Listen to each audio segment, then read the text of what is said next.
عزیزان گرامی، معزز بہنوں اور بیٹیوں، اللہ تعالیٰ کے فضل و کرم سے ہم افضل ایام الدنیا یعنی دنیا کے بہترین جو دن ہیں، سال کے بہترین دنوں میں اللہ تعالیٰ نے ہمیں دوبارہ توفیق نصیب فرمائی ہے کہ یہ دن اس نے ہمیں نصیب فرمائے۔ اللہ تعالیٰ سے دعا ہے کہ ان دنوں میں اللہ تعالیٰ ہمیں زیادہ سے زیادہ اپنی اطاعت گزاری اور فرما برداری کی توفیق نصیب فرمائے۔ یہ ایام جو ہے ان کا اختتام یوم النحر پہ ہوتا ہے۔ یوم النحر یعنی قربانی کا دن، جس دن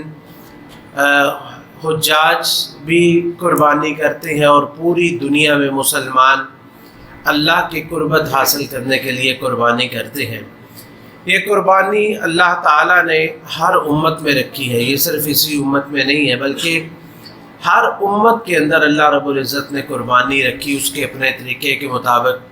جیسا کہ اللہ تعالیٰ فرماتے ہیں اعوذ باللہ من الشیطان الرجیم وَلِكُلِّ أُمَّةٍ جَعَلْنَا مَنْسَكًا لِيَذْكُرُوا اسْمَ اللَّهِ عَلَىٰ مَا رَزَقَهُم مِّن بَهِيمَةِ الْأَنْعَامِ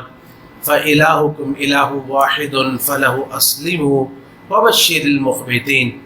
کہ ہر امت میں ہم نے ایک قربانی کا طریقہ رکھا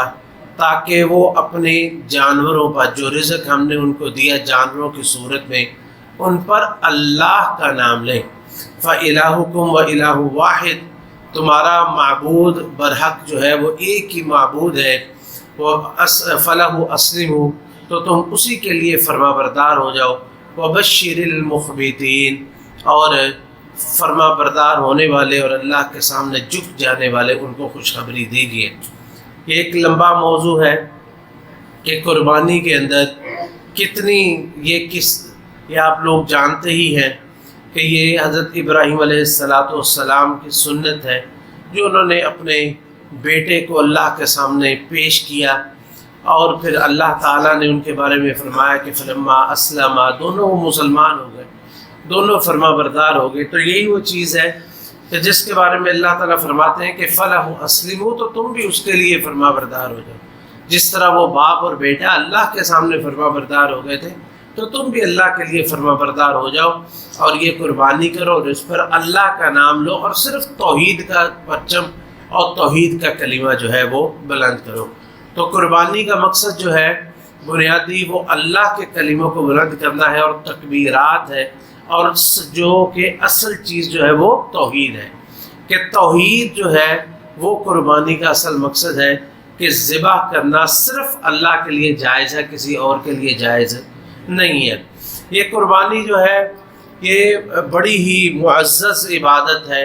اور اللہ کے ہاں بڑی ہی پسندیدہ عبادت ہے۔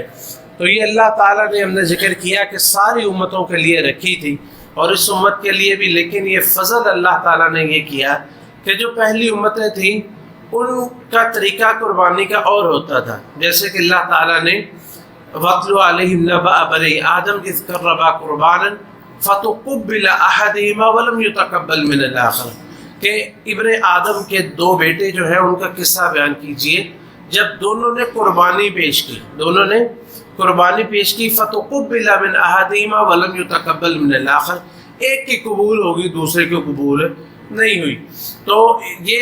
ان کی قبول کیسے ہوتی تھی کہ آگ آتی تھی اور اس کو جو بھی پیش کرتے ہیں اس کو کھا جاتی تھی،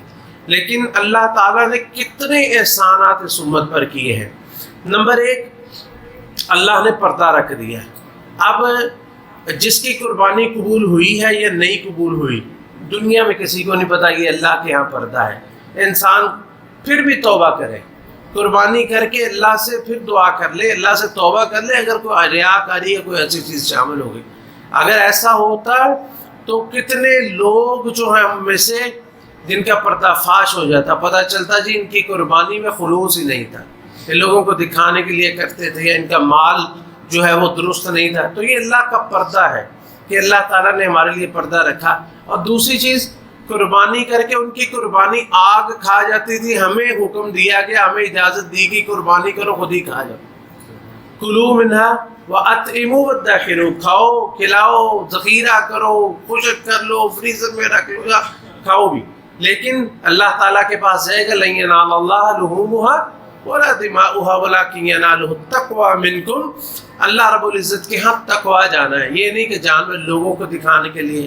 ہمسایوں کو دکھانے کے لیے، لوگوں پر فخر کرنے کے لیے قربانی کی جائے، نہیں، بلکہ صرف اور صرف اللہ تعالیٰ دل کے خلوص کو دیکھتے ہیں کہ یہ کس لیے جو ہے یہ قربانی کر رہا ہے۔ تو اس لیے اپنی نیت کو قربانی کے لیے جو ہے وہ ضرور درست کریں کہ یہ صرف اللہ کے کلمے کو بلند کرنے کے لیے، کلمہ توحید کے لیے قربانی کرنی ہے۔ تو باقی ایک سوال اکثر و بیشتر کہ جی قربانی واجب ہے یا نہیں واجب، قربانی واجب ہے یا نہیں واجب۔ دیکھیں یہ سوال ہر جگہ پہ کرنا نہیں چاہیے، بہت اس میں کوئی شک نہیں، جب فقہا بیٹھتے ہیں تو وہ فیصلہ کر کے اٹھتے ہیں کہ یہ واجب، اس میں اختلاف ہے کہ واجب ہے کہ نہیں۔ نبی علیہ الصلوۃ والسلام کی حدیث ہے کہ آپ نے فرمایا تھا، ابو ہریرہ رضی اللہ تعالیٰ عنہ بیان کرتے ہیں کہ نبی علیہ الصلوۃ والسلام نے فرمایا کہ من کان لہ ساعۃ فلم یضحی فلا یقربن مصلانا، کہ جس کے پاس استطاعت ہو اور قربانی نہ کرے تو وہ ہمارے جو ہے وہ نماز پڑھنے بھی نہ آئے پھر۔ اچھا، اس میں شیخ البانی رحمۃ اللہ علیہ نے کم از کم 2 یا 3 جگہ پہ اس حدیث کو صحیح قرار دیا ہے کہ یہ حدیث صحیح ہے اور اس کی نسبت بھی رسول اللہ صلی اللہ علیہ وسلم کی طرف صحیح ہے، لیکن بعض علماء نے کہا کہ نہیں، یہ حضرت ابو ہریرہ رضی اللہ تعالیٰ عنہ کا اپنا قول ہے۔ ایک صحابی کا قول بھی مان لے، ایک صحابی کا یہ کہنا بھی بہت ایک شان رکھتا ہے، اور صحابی اپنی طرف سے یہ بات نہیں کہتے ہوتے، خاص طور پر گناہ و ثواب کا جو مسئلہ، اس لیے۔ اور ویسے بھی دیکھیں کہ یہ جو قربانی ہے یہ اللہ کے رسول، اب دیکھیں اس میں یہ بھی دلیل پیش کی جاتی ہے، کہتے ہیں جی بعض صحابہ کرام نے جو ہے وہ استطاعت کے باوجود قربانی نہیں کی، استطاعت کے باوجود قربانی نہیں کی، لہٰذا یہ واجب نہیں ہے۔ اور دوسری طرف اللہ کے بندوں، ہمارے پاس اللہ کے رسول علیہ الصلوۃ والسلام کا عمل ہے۔ اللہ کے رسول علیہ الصلوۃ والسلام نے پوری زندگی کبھی قربانی چھوڑی نہیں ہے، حالانکہ آپ کی استطاعت آپ جانتے ہیں، اللہ کے رسول علیہ الصلوۃ والسلام کتنی مشکلات کا بھی آپ نے سامنا کیا، کئی دفعہ پیٹ پہ پتھر بھی باندھے ہیں، بھوک سے شدت کا، اور جو ہے وہ بڑے آپ کو مطلب مسائل کا سامنا کرنا پڑا، آپ کے پاس ہر وقت وسعت نہیں ہوتی تھی، تو جو بھی ہوتا وہ اللہ کے راستے میں قربان کر دیتے تھے۔ اور جو ہے وہ مسلمانوں پر بڑی تنگی کا وقت بھی آئے، بہت تنگی کے وقت تھے کہ جس وقت کھانے پینے کے لیے کچھ نہ ہوتا تھا، لیکن اللہ کے رسول علیہ الصلوۃ والسلام نے ایک دفعہ بھی قربانی نہیں چھوڑی، ایک دفعہ بھی قربانی نہیں چھوڑی۔ حتیٰ کہ ایک دفعہ ایسا ہوا، جیسے کہ جامع ترمذی کی صحیح روایت ہے کہ صحابی کہتے ہیں کہ ہم ایک دفعہ سفر میں تھے، وہاں عید الاضحیٰ کا وقت آ گیا، تو اللہ کے رسول علیہ الصلوۃ والسلام نے وہاں سفر میں بھی قربانی کی، اور صحابہ کو حکم دیا کہ گائے میں 7 لوگ شریک ہو جائیں، اونٹ میں 10 لوگ شریک ہو جائیں، گائے میں 7 اور اونٹ میں 10 لوگ شریک ہو جائیں، لیکن سب کو قربانی کی۔ اور پھر یہ بھی دیکھیں کہ نبی علیہ الصلوۃ والسلام، ابھی ہم وہ بھی بیان کریں گے، آپ نے فرمایا کہ جس شخص نے جو ہے وہ قربانی نماز سے پہلے کی ہے، نماز عید سے پہلے قربانی کی ہے، اس نے قربانی نہیں کی، وہ گوشت ہے صرف اس کے لیے۔ اور بلکہ یہ بھی حدیث کے الفاظ ہے، آپ نے فرمایا کہ جس نے عید کی نماز سے پہلے قربانی کر لی ہے وہ اس کی جگہ پہ اور قربانی کرے۔ اگر یہ ضروری نہ ہوتی تو آپ کہتے اس نے کر لی، نہیں کی تو کون سی بات ہے، رہنے دو، نہیں، بلکہ آپ نے فرمایا اور کر۔ اور ایک صحابی کا واقعہ ایسا،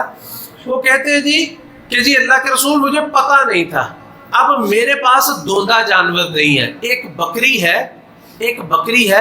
لیکن وہ دوندے جانور سے بھی بھاری، وزن میں اچھی ہے، تو کیا میں وہ کر لوں؟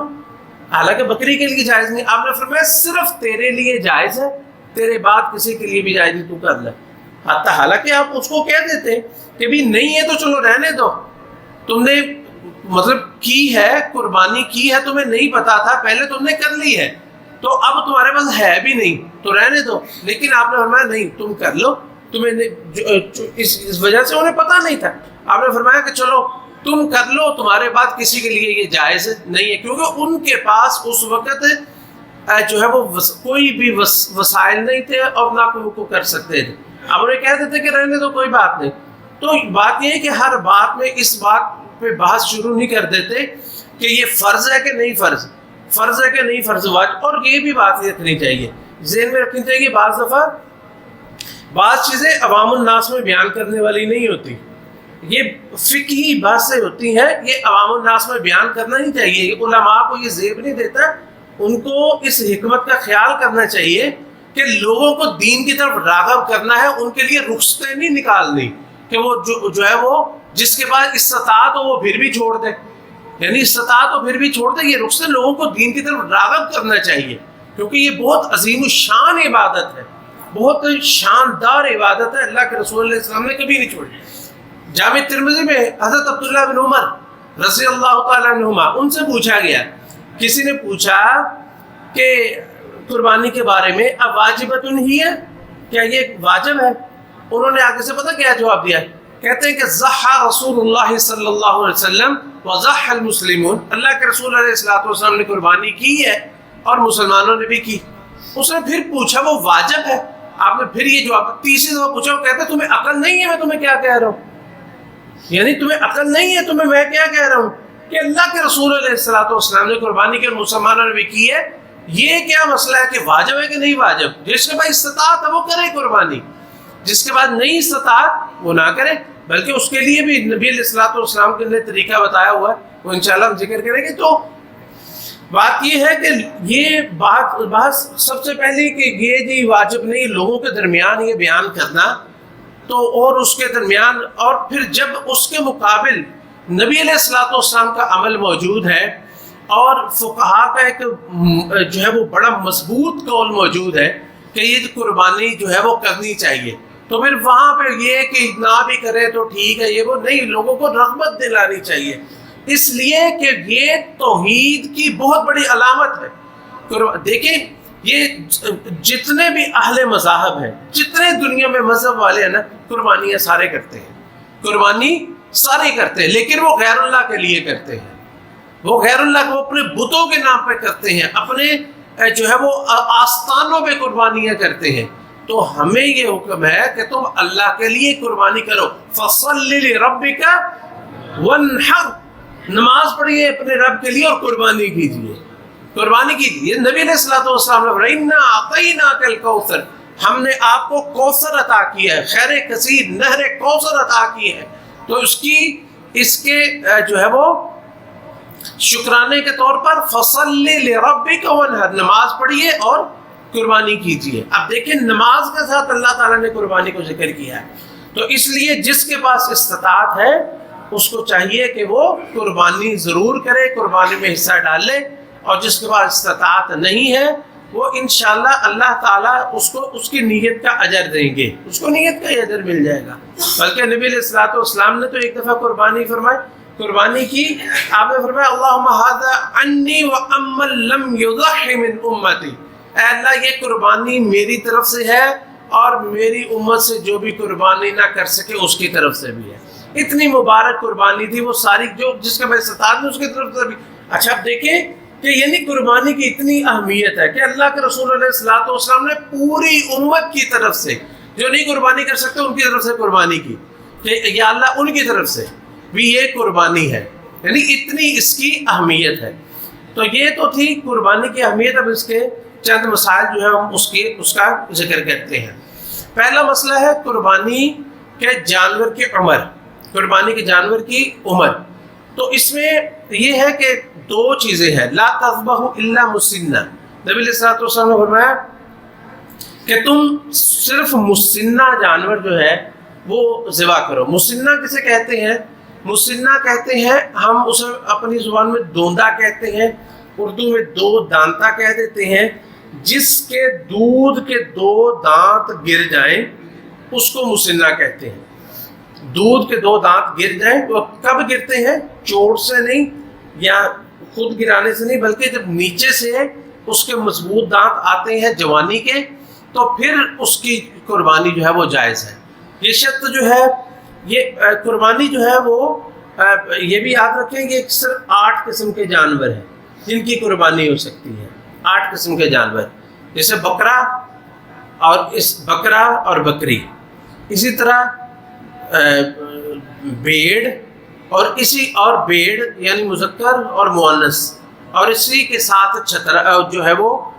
دمبا بھی ہے، وہ بھی اسی کے اندر آتا ہے، 4 یعنی مذکر مؤنث ملا کے یہ 4 ہو گئے۔ اسی طرح گائے ہے مذکر مؤنث 6، اونٹ مذکر اور مؤنث یہ 8 قسم کے یہ جانور ہیں، تو انہی کی قربانی جو ہے وہ کرنی ہے۔ تو ان میں سب میں شرط ہے کہ وہ مسنہ ہو، مسنہ ہو۔ تو مسنہ کسے کہتے ہیں؟ 2 دانتہ، جیسے ہم نے وضاحت کی ہے، وہ سب کی عمر الگ ہے، بکرے کی الگ ہوتی ہے، گائے کی الگ ہوتی ہے، اونٹ کی الگ ہوتی ہے، لیکن اس میں بعض دفعہ عمر کا کام کبھی بیشی ہو جائے، لیکن اصل ثبوت دانت ہے۔ ثبوت کیا ہے؟ دانت ہے۔ دانت جب دودھ کے گریں گے اور نئے دانت آئیں گے نیچے سے تو وہ مسنہ ہے اصل میں۔ تو اس میں نبی علیہ الصلوۃ والسلام نے ابتدائی طور پر یہ 2 الگ الگ واقعات ہیں۔ ایک دفعہ آپ نے فرمایا کہ لا تذبحوا الا مسنہ، صرف مسنہ ذبح کرنا، الا ان یعصر علیکم، ہاں کسی کے لیے مشکل ہو جائے، اسے مسنہ جانور 2 دانتہ دوندا جانور نہ ملے تو فتذبحوا جذعۃ من الضأن، تو پھر جو چھترا ہے یا دمبا ہے اس کا جزع جو ہے وہ ذبح کر لو، اس کا جزع جو ہے وہ ذبح کر لو۔ اب جزع جو ہے یہ دوندے سے پہلے کی عمر ہے، اس کے بارے میں علماء کے مختلف اقوال ہیں، اور الراجح جو ہے وہ چھترا یہ وہ دمبا جو 1 سال کا ہو جائے، جو 1 سال کا ہو جائے وہ جو ہے وہ جزع ہے۔ ابتدائی طور پر اس کی صرف رخصت تھی، پھر اس کے بعد نبی علیہ الصلوۃ والسلام نے اسے مطلقاً جائز قرار دے دیا، مطلقاً جائز، جس کے پاس دوندا بکرا چھترا لینے کی استطاعت ہو، لیکن پھر اس کے باوجود وہ جزع ایک چھترا جزع لے لے، 1 سال کا چھترا لے لے تو اس کے لیے بھی جائز ہے۔ جیسے کہ ابو داؤد کی صحیح روایت ہے کہ رسول اللہ صلی اللہ علیہ وسلم نے ارشاد فرمایا ان الجذع یوفی مما یوفی منہ الثنی، کہ جو جزع ہے چری چھترا یا دمبا، اس کا جو جزع یعنی 1 سال کا جو جانور ہے وہ اسی طرح کفایت کر جاتا ہے جس طرح باقی جانور یعنی بکرا اور گائے اور اونٹ دوندا کفایت کرتا ہے، وہ 2 دانتہ جس طرح کفایت کرتا ہے، اس طرح جزع جو ہے چھترا وہ بھی کفایت جو ہے وہ کر جاتا ہے، بغیر کسی جو ہے وہ کراہت کے یا بغیر کسی مجبوری کے بھی وہ جائز ہے۔ اسی طرح جانور جو ہے وہ خصی ہو یا آنڈل، جیسے دونوں جائز ہیں، کوئی اس میں جو ہے وہ مشکل نہیں ہے اور کوئی اس میں کراہت نہیں ہے کہ وہ کرنا ضروری ہے۔ نبی علیہ الصلوۃ والسلام نے ایسا کیا، جیسے کہ ابن ماجہ کی صحیح روایت ہے، ابو ہریرہ رضی اللہ تعالیٰ عنہ روایت کرتے ہیں کہ نبی علیہ الصلوۃ والسلام نے جو ہے وہ جو ذبح کیے اس میں آتا ہے کہ املہین موجوعین، پوری حدیث ہم آگے بیان کریں گے، موجوعین سے مراد وہ خصی ہوتے ہیں، کہ خصی جانور تھے، 2 مینڈے جو ہے یہ 2 چھترے، 2 بھیڑ چھترے جو ہوتے ہیں، تو یہ نبی علیہ الصلوۃ والسلام نے سینگوں والے 2 ذبح کیے اور وہ خصی تھے، تو یہ جانور جو ہے یہ ان کی صفات جو ہے یہ اب جو ہے وہ خصی ہو تو اس میں کوئی حرج نہیں ہے کرنے میں، بلا کراہت جائز ہے۔ اور جائز کون سے نہیں ہے، جائز کون سے نہیں ہے وہ بھی نبی علیہ الصلوۃ والسلام نے پوری تفصیل کے ساتھ آپ نے ذکر فرمایا۔ آپ نے فرمایا 4 لا تجوز فی الاضاحی، کہ 4 قسم کے جانور جو ہے وہ ان کی قربانی نہیں کرنی۔ یہ 4 جو ہے 4 یہ صفتیں ذکر فرمائی ہیں۔ نمبر 1 الاورا بین عورها، ایسا بینگا جانور جس کا بینگا پن بالکل واضح ہو، یعنی 1 آنکھ سے کانا ہو، 1 آنکھ سے اس کو نظر نہیں آتا، اس طرف آپ اس کے چارہ رکھے اس کو پتہ ہی نہیں ہے، یعنی بالکل واضح۔ ایک تو نظر کمزور ہونا، ایک بالکل جو نظر ختم ہو جانا، تو یہ جو بالکل واضح ہو اس کا جو ہے وہ بینگا پن۔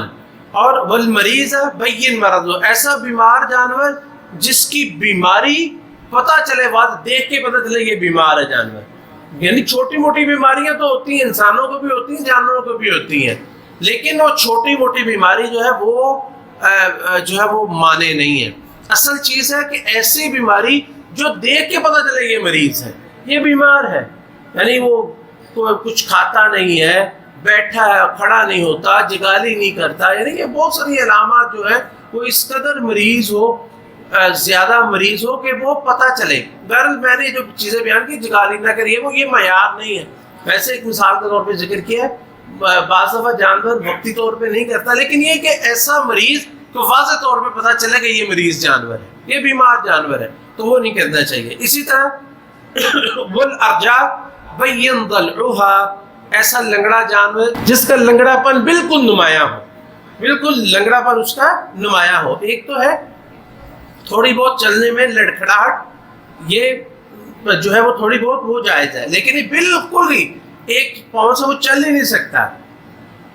تو ایسا بھی جانور جائز نہیں ہے. والکثیر, اور ایسا بوڑھا جانور التی لا تنکی, جس کی ہڈیوں میں گدا باقی نہ ہو, ہڈیوں جو مکس ہوتی ہے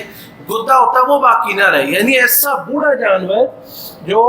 بالکل کسی کام کا نہ ہو, تو اس کی بھی قربانی جو ہے وہ جائز نہیں ہے. یہ 4 چیزیں نبی علیہ الصلوۃ والسلام نے ذکر فرمائی ہے. اور دوسری روایت ہے حضرت علی رضی اللہ تعالی عنہ, یہ علی بن ابی طالب رضی اللہ تعالی عنہ امیر المؤمنین بیان فرماتے ہیں کہ نبی علیہ الصلوۃ والسلام نے امرنا ان نستشرف العین والاذن, کہ نبی کریم صلی اللہ علیہ وسلم نے ہمیں حکم دیا کہ ہم آنکھوں کو اچھی طرح دیکھ لیں اور کانوں کو اچھی طرح دیکھ لیں. تو کٹے ہوئے جانور کی قربانی جائز نہیں ہے, یعنی جو کاٹ کے اتار دیا گیا ہو, یا جس کے کان کے 2 ٹکڑے کر دیے گئے ہوں, کان کے بالکل 2, یا اس کے اندر کوئی سوراخ ہو, تو ایسے جانور نہیں. بعض ہوتے ہیں وہ معمولی سا نشان ہوتا ہے, تو انشاءاللہ اس میں کوئی حرج نہیں ہے. جو بالکل زیادہ ہو, جو آدھے سے زیادہ کٹا ہو, جب جو ہے وہ سوراخ ہو اس کے اندر, تو ایسے جانور کی قربانی جائز نہیں ہے. یہاں پہ یہ جو ہے وہ چیزیں, یہ کتنی چیزیں ہو گئیں, یعنی 4 چیزیں تو ایک حدیث میں آ گئیں. الاورا, نابینا یا بہنگا جانور مریض, اور جس کے الارجاء لنگڑا جانور, الکثیر بوڑھا جس کے اندر مکھنا ہو, اور دوسری کہ ہم آنکھیں دیکھ لیں اور ان کے کان دیکھ لیں. تو یہ ہے اصل چیزیں یہ دیکھنے والی ہے. اب ان کے علاوہ بھی کچھ جو ہے وہ عیب ہوتی ہیں. بعض مثلا جانور ہے اس کا سینگ ٹوٹا ہوا ہے, تو یہ سینگ ٹوٹا ہونا یا کٹا ہونا یا کاٹ دینا, یہ کوئی عیب نہیں ہے. سینگ کٹا ہو, نہ ہو, کاٹا گیا ہو, ٹوٹ گیا ہو, یہ عیب نہیں ہے. یہ جو عیب بیان کیے گئے ہیں نا, یہ عیب جو بیان کیے گئے جو ان سے بھی زیادہ ہو, وہ تو بالاولیٰ جائز نہیں. مثال کے طور پر اس میں ہے کہ الاورا البینہ والوجہ, جو بینگا یعنی ایک آنکھ اس کی جس کی دونوں آنکھیں نہ ہو, وہ تو بالاولیٰ جائز نہیں. اسی طرح ایک ہے اس کی ٹانگ جو ہے وہ اتنی وہ ہے کہ وہ اس ٹانگ سے چل نہیں سکتا, ایک ہے اس کی ٹانگ کی کٹی ہوئی ہے, وہ اس سے بھی گیا گزرا ہے. تو یہ وہ چیزیں ہیں جو کہ جو یہ عیب اور جو ان سے اوپر عیب ہے وہ جائز نہیں ہے, اور جو ان سے نیچے ہے, جو ان سے کمتر ہے, جو ان سے کمتر عیب ہو تو وہ جائز ہے, ان میں انشاءاللہ کوئی حرج نہیں ہے, ان میں کوئی حرج نہیں ہے. تو یہ جانور قربانی میں جو ہے وہ مذکر مؤنث دونوں جائز ہیں, مذکر مؤنث اور خنثی جو اس میں ہوتے ہیں, یعنی تیسری جنس کا جانور ہوتا ہے, وہ بھی قربانی میں جائز ہے, اس میں بھی کوئی حرج نہیں ہے, کیونکہ اس کے وہ عیب جو ہے وہ اس کا کسی میں نبی علیہ الصلوۃ والسلام نے ذکر نہیں فرمایا. تو یہ بہرحال جو ہے وہ بڑی بڑی چیزیں ہیں جن کا خیال کرنا چاہیے, ایک ایک چیز کو دیکھ کے جو ہے وہ لینا چاہیے. حضرات گرامی, ہم ضمناً جو گائے اور اونٹ کے حصے وہ ذکر کر چکے ہیں, تو وضاحت کے لیے مزید ذکر کر دیں کہ جو بکرا ہے, چھترا ہے,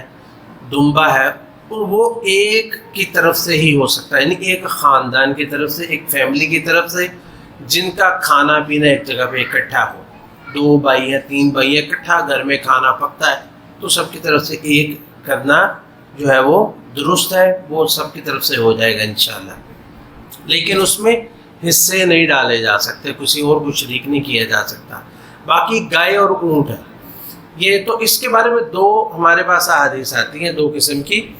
ایک میں آتا ہے کہ گائے میں 7 لوگ شریک ہو سکتے ہیں اور اونٹ میں 7 ہو سکتے ہیں. تو یہ میکسیمم حد جو اونٹ کی 7 کی ہے نا, یہ جو ہے وہ حج کے لیے ہے. حج میں زیادہ سے زیادہ 7 ہو سکتے ہیں, تو لیکن عام قربانی جو ہے اس میں اونٹ میں 10 لوگ بھی شریک ہو سکتے ہیں، جیسے کہ جامع ترمذی کی صحیح روایت ہم نے ذکر کی ہے کہ سفر میں تھے تو قربانی کا وقت آیا تو آپ نے ہمیں حکم دیا کہ ہم گائے میں 7 لوگ شریک ہو جائیں اور اونٹ میں 10 لوگ شریک ہو جائیں۔ اچھا، یہاں ایک بڑا اہم مسئلہ ہے، وہ جو ہے وہ لوگ اس میں غلط فہمی کا شکار ہوتے ہیں۔ لوگ سمجھتے ہیں اس میں 7 حصے کرنا ضروری ہے، اس میں 7 حصے کرنا ضروری، پھر وہ کیا کرتے ہیں، چل ایک میرا ہو گیا، ایک میرے دادے کا ہو گیا، ایک میری امی کا ہو گیا، ایک میرے ابو کا ہو گیا، وہ ایسے کر کے سمجھتے ہیں 7 حصے کرنا ضروری نہیں۔ گائے مثلاً اور اونٹ اگر کوئی ایک کرے تو بھی جائز، 2 لوگ شامل ہو جائے تو بھی جائز، 3 لوگ شامل ہو جائے جائز، 4 5 6 7، یعنی یہ ضروری نہیں ہے 7 ہی لوگ شامل ہو، یہ زیادہ سے زیادہ حد ہے، زیادہ سے زیادہ 7 کی حد جو گائے میں ہے، اور اونٹ میں زیادہ سے زیادہ حد جو ہے وہ 10 کی ہے۔ تو یہ نہیں ہے کہ 10 پورے ہی کرنے ہیں، اس سے نیچے کتنے بھی ایک بندہ کر لیں وہ بھی ٹھیک ہے، 2 4 6 بھی ہو جائے، جتنے مرضی شامل ہو جائے تو وہ جائز ہے۔ 7 ایسے مقرر کرنا ضروری نہیں ہے۔ اور یہ بھی یاد رکھیں، یہ بعض لوگ جو ہے اس میں عقیقے کا حصہ ڈال دیتے ہیں، چلو جی عقیقے ہو گئے بچوں کے، یہ بلیک میلنگ، یہ جو بلیک مارکیٹنگ ہے نا یہ عقیقے کی، یہ آپ چھوڑ دیں، یہ ایسے نہیں ہوتا ہے، یہ قربانی کے ساتھ عقیقہ نہیں ہوتا، قربانی الگ چیز ہے، عقیقہ الگ ہے، عقیقے کے مسائل اور ہیں، تو ان میں عقیقے نہیں ہوں گے، اس لیے قربانی الگ ہے، عقیقہ الگ ہے۔ تو باقی تو یہ تو ہو گیا قربانی خریدنے کے یا اس کے رکھنے کے مسائل۔ پچھلے جمعہ ہم نے بیان کیا تھا کہ یہ جو 10 دن ہے نا ذو الحجہ کے، یہ افضل ترین 10 دن ہے، یہ افضل ترین 10 دن ہے،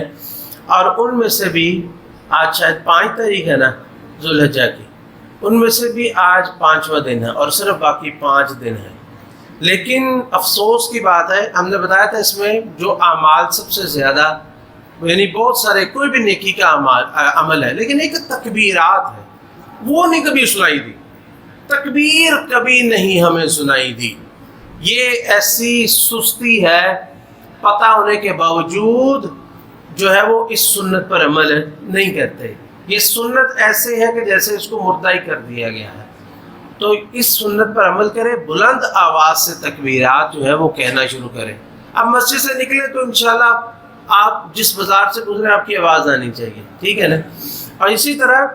ان دنوں میں روزے رکھنا بڑا ہی افضل ہے، اور خاص طور پر صوم یوم عرفہ، عرفہ کا دن کا روزہ، دنیا کے بہترین دن، سال کا سب سے بڑا دن، سب سے افضل جو ہے وہ افضل ترین ایام میں سے یوم عرفہ ہے، کہ جس دن کے بارے میں رسول اللہ صلی اللہ علیہ وسلم نے ارشاد فرمایا کہ ما من یوم اکثر من ان یعتق اللہ فیہ عبدا من النار یوم عرفہ، کہ اللہ تعالیٰ ہر دن کچھ لوگوں کو جہنم کی آگ سے آزاد فرماتے ہیں، لیکن جتنے بندے یوم عرفہ کو جہنم کی آگ سے، یوم عرفہ میں جہنم کی آگ سے آزاد کرتے ہیں، سال میں کبھی اتنا نہیں کرتے۔ اور اللہ تعالیٰ اِنَّهُ لَيَدْنُو بِهِمْ، جو لوگ عرفہ میں ہوتے ہیں اللہ تعالیٰ ان کے قریب ہوتا ہے، ثُمَّ يُبَاهِي بِهِمُ الْمَلَائِكَةُ، پھر اللہ تعالیٰ فرشتوں میں فخر فرماتے ہیں اور فرشتوں کے سامنے فرماتے ہیں مَا أَرَادَ هَؤُلَاء، یہ لوگ کیا چاہتے ہیں، شُعْثًا غُبْرًا، یہ پرا گندہ بال، یہ میلے کچیلے کپڑے لے کے آئے میرے پاس، یہ لوگ کیا چاہتے ہیں۔ اللہ تعالیٰ پھر ان لوگوں کو جہنم کی آگ سے آزاد فرماتا ہے۔ اس لیے اس دن جو ہے وہ روزہ رکھ کے جو تو لوگ عرفات میں ہیں، اللہ ان کے حج قبول فرمائے، اور جو نہیں ہے وہ اس دن روزہ رکھ کے ان کے ساتھ شامل ہو جائیں۔ بہت سارے صحابہ، کچھ صحابہ سے جو ہے یہ ثابت ہے کہ وہ عرفات والے دن، جیسے حضرت انس رضی اللہ تعالیٰ عنہ بصرہ میں ہوتے تھے، تو یوم عرفہ آتا تو یہ مسجد میں چلے جاتے اور مسجد میں روزہ رکھا ہوتا تھا، اللہ سے دعائیں کرتے، مناجات کرتے، قرآن کی تلاوت کرتے۔ تو اس دن جو لوگ عرفہ میں نہیں ہیں لیکن اہل عرفہ کے ساتھ روزہ رکھے شامل ہو جائیں، ان کے ساتھ دعاؤں میں شامل ہو جائیں۔ حضرت حکیم ابن حزام رضی اللہ تعالیٰ عنہ یہ حج کے لیے جاتے تو اپنے ساتھ 100 قربانیاں لے کے جاتے اور 100 غلام لے کے جاتے، اور عرفہ کے دن ان غلاموں کو آزاد کر دیتے، 100 کے 100 غلاموں کو آزاد کر دیتے۔ لوگوں میں چیخ و پکار مچ جاتی، لوگ آواز بلند سے کہتے یا اللہ تیرے اس بندے نے اپنے غلاموں کو آزاد کر دیا، تو بھی اپنے غلاموں کو جہنم سے آزاد فرما دے۔ یہ بڑا ہی عظیم دن ہے، بڑا ہی بلند مرتبے والا دن ہے یوم عرفہ، جس کے بارے میں نبی علیہ الصلوۃ والسلام نے فرمایا کہ مجھے اللہ سے امید ہے کہ اللہ تعالیٰ اس سے 2 سالوں کے گناہ معاف فرما دے گا،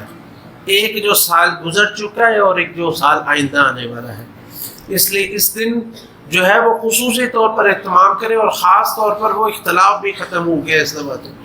کہ یوم عرفہ ادھر ہے، ہم ادھر، ہمارا دن کچھ اور ہے۔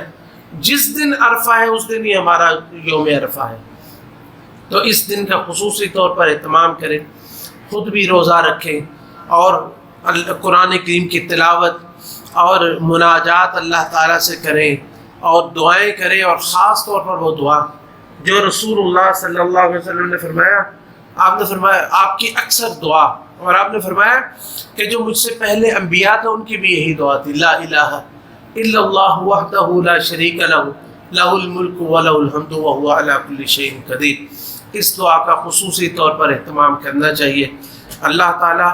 ہم سب کو جہنم کی آگ سے آزاد فرمائے۔ جو لوگ حج کے لیے گئے ہیں اللہ تعالیٰ ان کا حج قبول و منظور فرمائے، اللہ تعالیٰ ان کو صحیح سلامت اپنے شہروں میں، اپنے ملکوں میں واپس لے کے آئے، اللہ تعالیٰ ان کی حفاظت فرمائے، اور اللہ تعالیٰ ہمیں بھی بار بار اپنے گھر کی زیارت نصیب فرمائے۔ جن لوگوں نے حج نہیں کیا یا جن میں کیا بھی ہے، اللہ تعالیٰ ہم سب کو جو ہے وہ دوبارہ اس کی توفیق نصیب فرمائے۔